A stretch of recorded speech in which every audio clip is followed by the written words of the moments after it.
Na seherhmi Hrang Thlacam nikul hlon nganak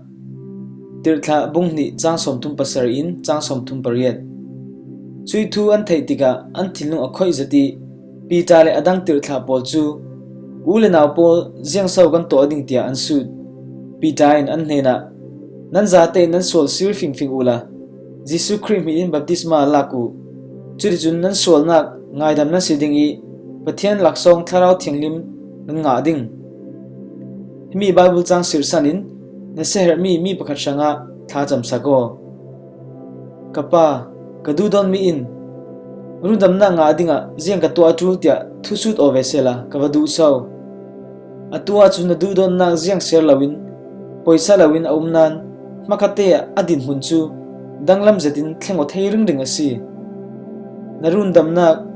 dudot zangfa na atuzia ziang dang nakin sual sirin Khrih rundam nak chawding atuzia theih Tirhthlah mo sual sirin na lama hoisal theina dinga raltha zatin kasim theina dinga ralthan na le chantha in perhamo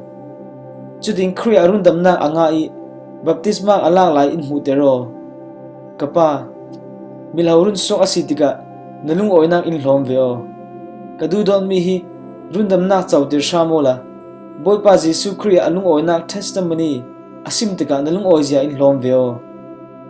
rundam chiami pawl hnenah na Thlarau Thianghlim na pek ti ka thei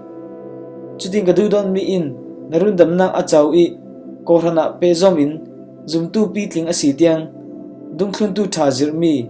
kai hroi mi nun anei na ding Hrang Jesuh min thakacham amen.